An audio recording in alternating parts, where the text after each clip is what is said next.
താലി eternal wedding collections by Chungath jewellery.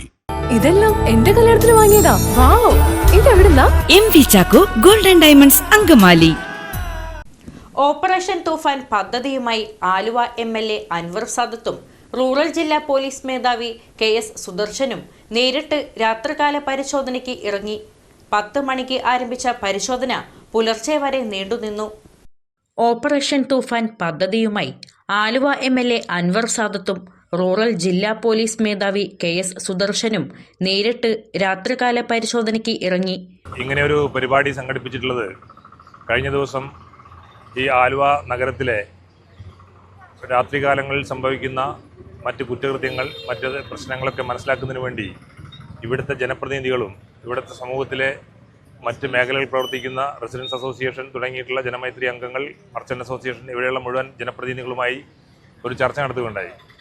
അപ്പോൾ അതിൽ ഈ ആലുവ നഗരത്തിലെ രാത്രികാലങ്ങളിൽ സംഭവിക്കുന്ന കാര്യങ്ങൾ യഥാർത്ഥത്തിൽ നേരിട്ട് കണ്ട് മനസ്സിലാക്കുന്നതിന് ഇത്തരത്തിലുള്ള ഒരു നൈറ്റ് ഒരു മാർച്ച്, ഒരു വാക്ക്, അതൊരു നൈറ്റ് പെട്രോളിൻ്റെ രീതിയിൽ ജനങ്ങളും പോലീസും സഹകരിച്ചുകൊണ്ട് പ്രത്യേകിച്ച് ഈ തുഫാൻ പ്രൊജക്റ്റിൻ്റെ ഇംപ്ലിമെൻറ്റേഷൻ സ്റ്റേജിൽ മയക്കുമരുന്ന് കച്ചവടങ്ങൾ, അതുപോലെ തന്നെ മറ്റ് അനാശാസ്ത്ര പ്രവർത്തനങ്ങളൊക്കെ നഗരത്തിലുണ്ടെങ്കിൽ അത് കണ്ടുപിടിക്കുന്നതിനും അത് ഏത് രീതിയിൽ ജനകീയമായിട്ടുള്ള ഒരു സഹായത്തോടുകൂടി, സഹകരണത്തോടുകൂടി ഇതിനെ പ്രതിരോധിക്കുന്നതിനും വേണ്ടിയിട്ടുള്ള പദ്ധതികൾ നടപ്പാക്കുന്നതിൻ്റെ ഭാഗമായിട്ടാണ് നമ്മൾ ഇന്ന് രാത്രി ഇങ്ങനൊരു പരിപാടി സംഘടിപ്പിച്ചിട്ടുള്ളത്.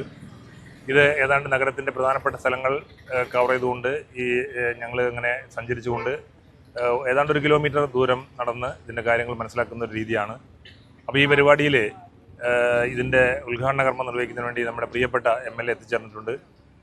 ഇത് ഒരു ദിവസം മാത്രമല്ല, ഇത് സ്ഥിരമായി പല സമയങ്ങളിലും ഈ നഗരത്തിൻ്റെ സ്പന്ദനങ്ങൾ മനസ്സിലാക്കുന്നതിന് വേണ്ടിയിട്ടുള്ള ഇത്തരത്തിലുള്ള നൈറ്റ് പെട്രോളിങ്, അത് ഇവിടെ മാത്രമല്ല പ്രധാനപ്പെട്ട സിറ്റികളിലൊക്കെ ഈ റൂറൽ ജില്ലയുടെ കീഴിൽ വരുന്ന പല സ്ഥലങ്ങളിലും രാത്രി ജനകീയ പങ്കാളിത്തത്തോടുകൂടി ഇതുപോലത്തെ നൈറ്റ് പെട്രോൾ, ജനമൈത്രി പെട്രോളിംഗ് കാര്യങ്ങളും നടപ്പിലാക്കുന്നതിൻ്റെ ഭാഗമായിട്ടാണ് ഇങ്ങനെ സംഘടിപ്പിച്ചിട്ടുള്ളത്. 10 മണിക്ക് ആരംഭിച്ച പരിശോധന പുലർച്ചെ വരെ നീണ്ടുനിന്നു. റെയ്ഡിൽ സംശയാസ്പദമായ സാഹചര്യത്തിൽ കണ്ട 200ഓളം പേരെ വിശദമായ പരിശോധനയ്ക്ക് വിധേയമാക്കി. Municipal vice chairman Fasil Hussain, Aluva DYSP N Babukuttan, inspector KG Gopakumar എന്നിവരും പരിശോധനയ്ക്ക് നേതൃത്വം നൽകി. പോലീസിനൊപ്പം കേരള വ്യാപാരി വ്യവസായി ഏകോപന സമിതി, Aluva town unit, merchant association, പൗരാവകാശ സംരക്ഷണ സമിതി, പരിസ്ഥിതി സംരക്ഷണ സംഘം, വിവിധ റെസിഡൻസ് അസോസിയേഷനുകൾ, സന്നദ്ധ സംഘടനകൾ, സാംസ്കാരിക പ്രവർത്തകർ, മാധ്യമപ്രവർത്തകർ തുടങ്ങിയവരും ജനകീയ രാത്രികാല പരിശോധനയിൽ സജീവമായി പങ്കാളികളായി. വരും ദിവസങ്ങളിലും പരിശോധന കർശനമായി തുടരുമെന്ന് അധികൃതർ അറിയിച്ചു.